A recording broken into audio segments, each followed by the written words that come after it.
Karibu katika habari za kimataifa. Jina langu naitwa Chris Moshi. Umoja wa Ulaya waandaa mafunzo ya utayari mashuleni. Halmashauri kuu ya Umoja wa Ulaya imezindua mkakati mpya unaolenga kuimarisha utayari wa kukabiliana na migogoro katika mataifa yote ya umoja huo.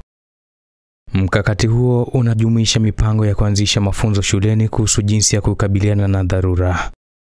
Chini ya pendekezo hilo, wanafunzi wote katika umoja huo watajifunza hatua za kukabiliana na majanga kama vile asili na mashambulizi ya mitandaoni.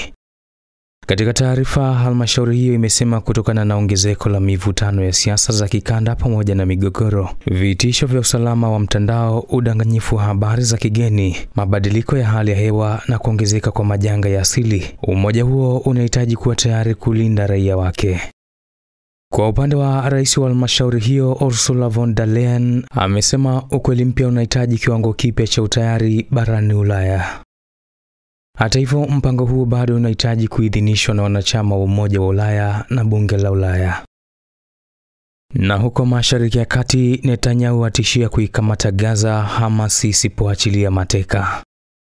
Waziri Mkuu wa Israel Benjamin Netanyahu ameonya kuwa Israel itaukamata ukanda wa Gaza kama wanamgambo wa Hamas wataendelea kukataa kuwaachilia huru mateka wanaoshikiliwa katika eneo hilo la Kipalestina.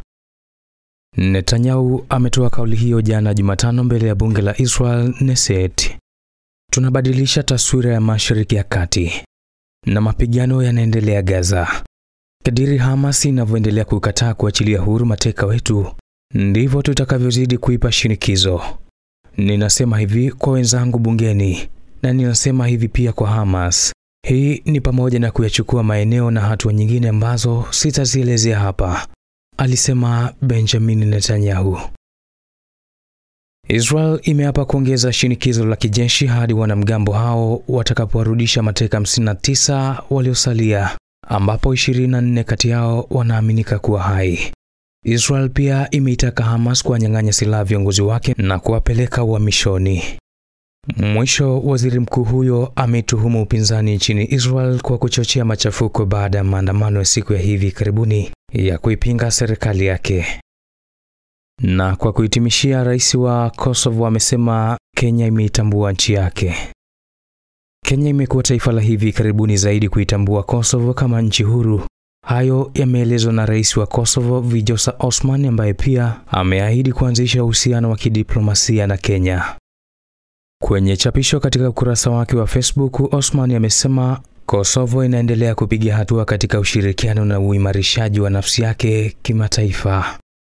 Osman alichapisha tangazo lililosema limetoka kwa rais wa Kenya William Ruto, ambalo lilizungumzia haki ya Kosovo ya kujitawala na pia kujumuisha taarifa iliyosema hatua hiyo itachangia kuanzishwa kwa uhusiano wa kidiplomasia. Kwa upande wa wizara ya mambo ya nje ya Serbia, imelaani vikali uamuzi huo wa Kenya na kutambua kile imekiita uhuru. Kosovo ilijitangaza kuwa huru na Serbia mnamo mwaka 2008 baada ya vita vya mwishoni mwa miaka ya 1990 kati ya vikosi vya Serbia na wanamgambo wa Kialbania. Na hiyo ndio tamati ya habari za kimataifa kwa siku ya leo. Habari ya kutwa nzima, ulikuwa nami Chris Moshi.